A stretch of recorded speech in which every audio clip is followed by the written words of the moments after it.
When we left off, we were talking about Maude, and I'd like to talk to you about the most famous episode of Maude, which we just touched on briefly a moment ago, Maude's Dilemma, where Maude finds out she's pregnant and ends up having the abortion. Can you tell me about what it was like taping that episode and when you first heard about that idea? Obviously, that was a very daring idea for television and still is. So can you tell me about what that experience was like? What year was that? Maude's Dilemma? I'm not quite sure of the year. I believe it was 70. It wasn't one of those two I did in the first year. No, it was in one of So the... it was after I was a regular. I believe it was 74. And we went through, I don't know, 78.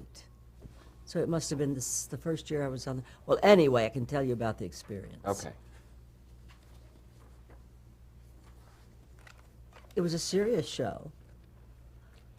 My relationship with Maude was her best friend. I was made privy to this information by her in a scene, and I remember playing the scene with me and how easy it was to do, technically because of her, because of our working together so well. I haven't seen the episode in 9,000 years, so I don't remember how it went exactly, or what made her decide to have the abortion. I knew, and so did Norman Lear, of course, from the very beginning, and so did everybody else, that we were on very challenging ground, let me say. And as happened on that show rather regularly, we would get right up to 8 o'clock taping, and the network would have said, we aren't going to let this show go on the air, and Norman Lear would say, we aren't going to change it any more than we already have, and they'd be at loggerheads, and we always went on the air. Norman Lear is a wonderful man. He's one of my all-time, big-time heroes. Crazy about that man. Did that happen here? Did the network threaten before this I'm episode? sure it must have, although I don't remember specifically. I do know that Cleveland refused to show it. Do you remember fan reaction? Did you get pro or con letters about the episode? I'm sure we did, although I don't recall that I got any. All of my fan mail, both in Maude and in Golden Girls, has been, I guess, 100% favorable. The only one who ever objected to anything that was being done was my father, and that was only on the Golden Girls, because he was married to a very fundamentalist woman at that time of his life, and I think she might have had something to do with his reaction to my role. But he had a standard line. I'd talk to him and I'd say, did you see the show last Saturday night? Yes. Well, what'd you think of it? And he would say, well, it was good. You were good. But I thought you got a little close to the wire. And he was talking about, of course, the sexual connotations. As for the abortion show, I don't recall his reaction. My darling mother died in 74, which was 74, 73. Let's see, I came out to do the show in 73. It must have been 73. And she only got to see maybe, well, she died in November, and I think we started airing sometime in September, so she'd seen a few. She'd seen me be successful a little bit. I don't recall my father's reaction to the abortion show. I can't imagine that he would have been in favor of it, with or without a wife. What about another episode, The Perfect Marriage? Vivian tells Maude she's getting divorced. Do you recall that one? From Arthur? Yes. Ooh, I don't recall that one. Ooh. How about when she marries Arthur, the commuter station? I loved that show. Tell me about that. I loved doing that show. What's the memory of that show that you love so much? A wonderful powder blue coat that I wore in the commuter station. And the way they shot the scene where he proposes, because they shot it somehow with his looking down at me over a transom or something. I don't know. And my looking up at him. And I just thought it was as I recall, I thought it was the sweetest way to shoot it. It was so unusual. We weren't, out to dinner or anything like that. Do you recall how it went? I don't, but I was glad to, I and Vivian were glad to finally get proposed to. What do you mean, you and Vivian? I was glad that Vivian was finally okay. getting proposed to, and so was she. The emergence of Vivian, where Vivian is recruited into Women's Lib. Obviously, that's a new strength that Vivian must have found within herself to become involved in Women's Lib, as opposed to being, as your word was, flighty. Do you remember that episode? No, but it sounds worth watching. I may have to dig it out and watch it. Vivian's first funeral, she attends her first funeral. That I remember exquisitely. Is that the episode where Vivian loses an item of jewelry in the casket? A brooch. The brooch. And Maud does the histrionics to steal the brooch back off the corpse? In the funeral home. In the funeral home. Oh, gosh, that was funny. When I go over to get the brooch, before I know that there's been a death and that the woman died with my brooch on, I tell Maud that I want it back or something, and she tells me the lady's died. I think it's maybe before she said it wearing the brooch, but anyway, the lady's died, and I said, well, I'm not going to ever have that happen to me. My line was, when it comes time for me to die, I'm going to move, which I thought was so Vivian. And then when we go to the funeral home to try to get the brooch back, it's an open casket, and I think they're playing The Girl from Ipanema as the organ music. Da, da, da, da, da, da, da, da. We go into this funeral home, and the funeral director is very solemn, as I recall. And people are milling around and going over and looking at poor dead Hazel or whoever it was and saying, Hattie, I believe. Hattie, how well she looks. And there's the brooch, right there on her dress. And the way Maud gets it back is she starts crying.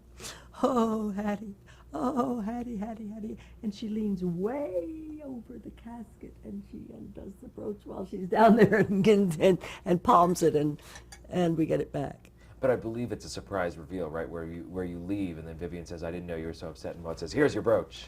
Oh, is that how it is? I believe so, yeah. Yeah. Now that sounds like obviously a much more lighthearted episode than some of the political episodes that dealt with abortion or women's lib. Was the show a mix of that? Would you do a lot of kind of purely comic episodes and then? Yeah. I wasn't in on the planning of the roster, so I don't know how those things were decided. But did you have a favorite one way or the other, an issue show versus a purely comic one? I was a minor character, remember. Everything was as... It wasn't Bob Weisskopf, it wasn't Bob Schiller, it was our producer, whose name I know as well as I know my own. He would say we getting somebody to tell us the name? Yes. Oh, good. He would say every week to the writers, let's not forget the name of the show. It's Maud, meaning you're giving too many funny lines to other characters. No. Was this Rod Parker? It was Rod Parker. Let's not forget the name of the show is Maud. And so she had, of course, the lion's share of stuff to do. I had a relatively smaller part than I wanted, believe me. I mean, relatively smaller part and much smaller than I wanted. I don't know that I really preferred the goofy ones to the serious ones, although, of course, the goofies are more fun to play. There was a 5-part show, I remember, where Maud is suffering from manic depression. And there was a 5-parter. In fact, this might be the 5-parter where she's running Henry Fonda for president. I think that's the manic depression sequence. She had a lot to do. And then she had the psychiatrist's office where it's a monologue.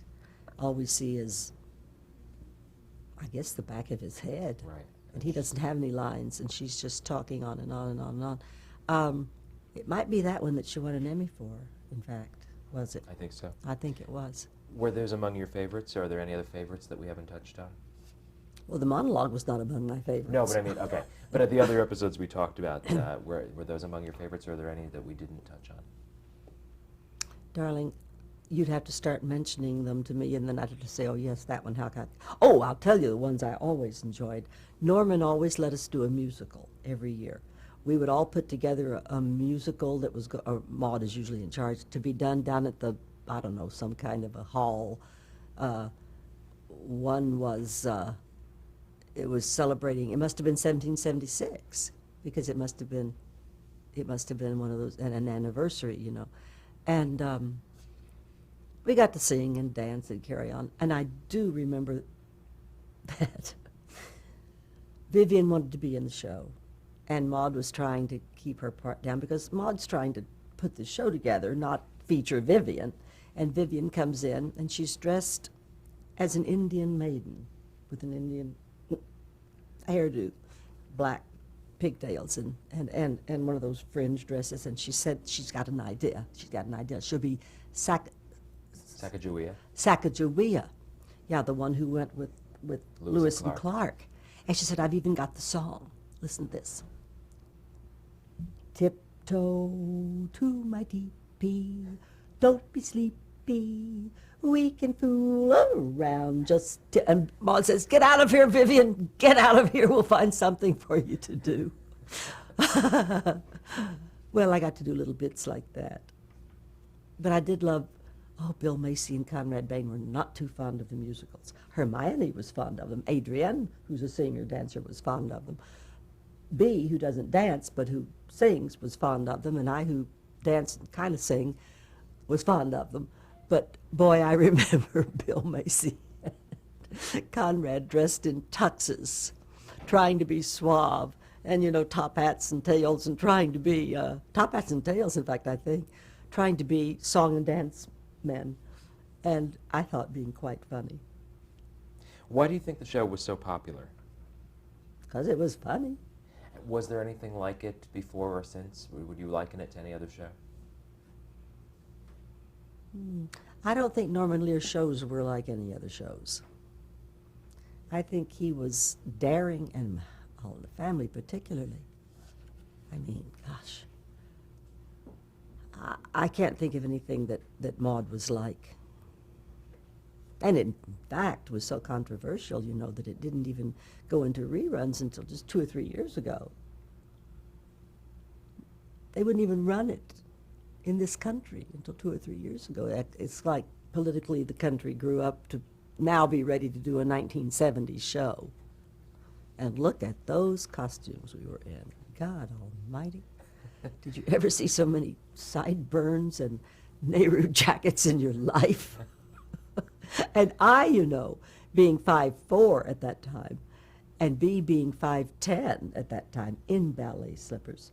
If Vivian stood behind Maude, Rue couldn't be seen. If here's the camera, forget it. So they very early on got me, the wardrobe department got me, and they were popular at the time, those wedge sandals that the front was this high and the back was this high, and it made me 5'9", and I learned to walk in them. I could even cross streets in them. I even have 2 pairs or 3 that I've kept. I really have them. I have Vivian's shoes. And so it made me just an inch shorter than Bea, and I was able to play scenes where she was standing in front of me and be seen over her shoulder.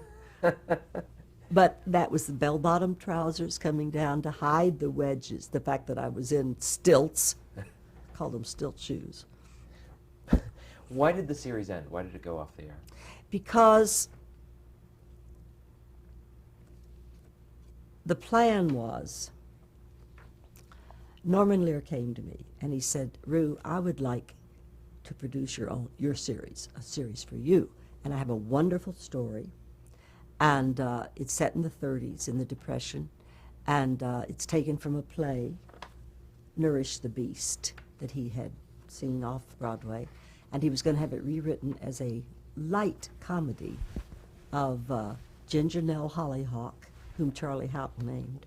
Ginger Nell Hollyhock, who is an orphan living in Kansas City in about 1931. She rents an old house, and she starts advertising for family.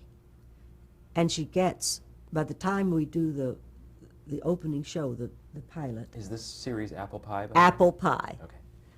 Da da da da da da da da da da. Oh, I love playing Ginger Nell Hollyhock. We only did 7. They only aired 2. So he came to me and said, "I got this show for you." And my plan for Maude is to have Maude run for House of Representatives and get elected and move to Washington, and I'm going to set it there. And we'll continue it, and we won't need Vivian, and you'll go over and do Apple Pie.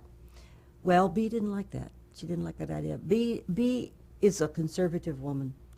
If you're sitting in that chair at the first day of rehearsal and I'm sitting in this chair, that's how she wants it from then on. She's very superstitious. She wants everything not to change, because if it's not broke, don't fix it. So she didn't want to move to Washington and be I think she would have been marvelous in that part, but she didn't want to do that. She wanted to keep it in her home in upstate New York and Tuckahoe, and so she quit. The show did not get canceled. She quit, and I was moving on to another show, so Conrad moved on to yet another show, Right. where he played a Different father. Strokes. Different Strokes. And Bill went into film quite a bit and had some really nice roles in pictures. What do you think happened to Vivian? What do you think Vivian would be doing with her life now? Let me tell you something. Vivian wasn't really a person, really. If you You had see. to imagine. What would Vivian be doing now? Well, what would Maude be doing now? She would not may have have- gone to Washington. Well, maybe Maude did, but Bea didn't go to Washington. You mean Vivian didn't? No, maybe Maude went to Washington and Bea didn't, and maybe Vivian has gone on to other things too. I'm asking you if you have an idea. I think she probably followed a long desire, an old desire that she'd had to become a rockette. The oldest rockette in history. And that would make her now what, about an 80-year-old Oh, 94. rockette? I don't know. How did playing Vivian affect your career? It gave it a big kick in the butt, a big boost. And was it all positive? There was no association like, oh, Maude was a really edgy show, and because sometimes when actors play on shows that are Darling, politically whenever you unpopular- play on any show, you're typecast by the Hollywood minds as that is who you are. That's why I had to convince people that I could do the Golden Girls, because that was not a Vivian-like character. I kept getting Vivian-like roles. Was the Holly Nell character in Apple Pie, was that a Vivian-like role? Oh, goodness, no. So I guess that was an advantage going right into another series then. Well, Able it to would have break that been if mold. Norman Lear had stayed in the country and hadn't absconded to, absconded means you take something. Well, he took my show with him to China. Well, tell me about that. Is that what contributed to the demise of that show? Well, tell me that story. It was a huge success on our pilot night. It was an hour pilot at that time. And, oh my God, they were on their feet screaming and hollering. But the network wanted to do it. It was ABC we were with. The network wanted to do it as a half-hour pilot, so we reshot and cut out one of my sons. I'd advertised in the paper. I'd gotten a son, a daughter, a grandfather, and now I'm advertising for a husband. And that's when Dabney Coleman, Fast Eddie Murdoch, comes to the door. I was advertising in the newspapers. And he says, just what is this, So he decides to hang around for a while. And as I say, we shot 7. They were wonderful. But Norman, after we shot the pilot, left television and went, because he hadn't got Maude to do now anymore, and he went to China. And he was going to, I don't know what, go into some kind of political life. Well, Fred Silverman was the head of ABC, And apple pie was one of his choices to add to his season. Marcy Carsey was in charge of, I'm probably getting all of their titles wrong, but she was in charge of comedy development, as I recall. And apple pie was not one of her choices. It was Fred Silverman's choice. Fred Silverman left ABC. Norman went to China. Fred Silverman went to NBC. Yes, NBC. And we're left adrift. We have nobody on our side now but Marcy Carsey, who isn't interested in our show. This wasn't something she'd picked. She had picked this new show called Mork and Mindy, which was a huge hit. She'd picked Vegas, which was a huge hit. And she'd picked 3 others, which weren't such huge hits, but she had 2 out of 5. She didn't need apple pie. Needed like a hole in the head. We had Charlie Houck, young Charlie Houck, as our producer, and none of us knew enough, without Norman around to shepherd us, to follow Silverman to NBC and say, well, you want to see if NBC would like to keep doing apple pie, because she's dropping it. Marcy Carsey's going to drop it from her lineup. But we didn't know to do that. Did the failure of the show affect your relationship with Norman Lear at this point? No. No. Norman Lear is not on this earth to serve me. No, I was perfectly happy for him to do. In fact, I did some pilots for him after that. Okay. What were those? Do you remember? One was a late night show that was a serious show that was about husband-wife relationships. And Norman would introduce it at the top of the show, and then it would be played, and it was going to be on late at night, like 10:30 at night or something. And then he would talk to the audience about, what do you think? Do you think the husband was right or the wife was right? So I told him I'd do the pilot for him, but I did not want to do the series. I really didn't want to do that series. So I did the pilot, and he hired someone else, a lovely actress, to come in and play the show, and it did run for a while. I got to do the pilot, which was very serious. It was about wife abuse. It was about a husband who comes home drunk and rapes his wife. And she's not in the mood because he's drunk and he's not even himself, and she refuses. And it amazed me to hear the audience reaction in the talk afterwards with Norman, because not more than half of them thought the wife was right. A lot of them thought the husband was right. Oh, no, he wasn't. I presume this was a purely dramatic series. This was not a Norman Lear comedic enterprise. There was comedy in it. There was, okay. Yes, but it was primarily examining these relationships. I believe your next series was Mama's Family. Is that correct? I believe you're right. Okay. Can you tell me about the character who you played, Aunt Fran, what she was like, and how you got that part? They were going to put Mama's Family on the air.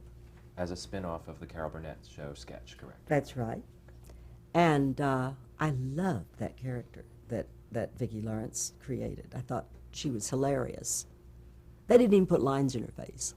They just put a gray wig on her, patted her out, and she played Mama. And I just thought she was wonderful. Well, they wanted a sister to Mama who would match her. You know, she played a very strong character. Mama was very strong. They wanted a sister to move in and live with them who was very strong too. And this sister she's like a scythe. She just comes in, or like I don't know what, like a Saracen. She comes in and wipes everybody out. So I auditioned, and they thought I was hilarious, and I loved it. Loved it. Totally different from anything people had seen me do. And different from Vivian. Oh, as And being different so as night forceful. and day. So I got the part, and I was really looking forward to starting shooting, taping. When I came back to start the season, by the way, they picked up, 6 or something. When I came back, they totally changed the character. They had seen this actress on All My Children, a soap opera in New York, that was this real slut. And they loved her, and they wanted to have her come in now and be the strong force Was to this Dorothy Lyman? Dorothy Lyman. They wanted Dorothy to come in and be the strong force to match Mama. But they had a contract with me to play Aunt Fran, so they made her into a little mousy woman with little Peter Pan colors and little ringlets, and I hated it. I didn't think she was very interesting anymore. I'd been hired to play a force, Right. and I became a drip. How long did you play Aunt Fran? Was it for the run of Two the show? seasons. No, it was 2 seasons. Aunt Fran choked to death on a chicken bone, off camera, before they picked up the 1954 season. And 1984. 84. And thank God they did, because Golden Girls came along in 85, and if I'd still been playing Aunt Fran and could not have been in the running for Blanche, I don't know what I would have done. Well, before we get to Golden Girls, one thing that's memorable about Mama's Family is that you worked with Betty White. Had you worked with Betty before? She was playing Aunt Ellen, I believe, her character. I don't She think was we... recurring, I believe. Yes, she was. Right. You're right about all those things. Okay. But you asked me, had I worked with her before? Yes. And I don't think I had. We knew each other socially. She and Alan, her husband, and I and my husband had been at about 2 different social events together, and I knew her that way, at a distance, I knew. But we hadn't worked together. And we didn't really work together in Mama's Family. You She did was, appear well, in no, I some of mean, the she same was in episodes. about 2 shows a year. Right, right. She came to the wedding. I played the piano at the wedding. That was interesting. So you still didn't know each other very well, even after appearing in a few of the same episodes. No. What was it like working with Vicki Lawrence and Ken Berry? I had a crush on Ken Berry. I had a crush on Ken Berry from the late, what years would those have been? The late 50s? 59, 60, when I saw him in a review in Hollywood. What a dancer. What a dancer. So when I got the chance to work with him on Apple Pie, he was a guest star on Apple Pie. An encyclopedia salesman named Fred, and I was named Ginger, Nell Hollyhock, and he was on his way. He was trying to make enough money selling encyclopedias to go to Hollywood. I remember this was in 1931, to get into movies, a dancer. Well, I got to do a soft shoe with Ken Berry in Apple Pie. It was not one of the ones that was broadcast, but I have it on tape. I got to dance with Ken Berry. I cried all week. And then I was going to play his, what would that relationship have been? I don't know what relationship, but I was going to be, he was the son. You were his aunt. I was his aunt, yes. Or as they say, his aunt. I was his aunt. And he was great to work with. He was just great to work with. Warm and sweet and lovely. Vicki was good to work with, but she wasn't warm and sweet and lovely. She was very sort of distant. She was very much into her character and best friends with Harvey Korman, who was directing the show. And they were like this, and I was the new kid on the block. Did you have much interaction with Harvey Korman and Roger Beatty as the directors? As much interaction as an actress has with the director on a sitcom. Yeah, sure. But I mean, was there anything special about their approach to directing that you remember? No. We're going to wrap up with this question and come back with Golden Girls, but I want to ask you, do you have a favorite episode of Mama's Family? No. No? I know there are some well-known ones like Fran's Dress or Ask Aunt Fran, but as you said... Fran's Dress was very funny. Aunt Fran's Dress was very funny. And what was that? When? What was it about? I remember. I don't remember exactly, except that Fran hated the dress. It might have been a gift from, I don't know what happened, or it was a misunderstanding at the store or something. It looked awful on me. I remember that. It was made to look awful on me. I don't remember how it went, but I thought at the time it was quite funny. Great. Well, we'll wrap there and come back with Golden Girls. Okay.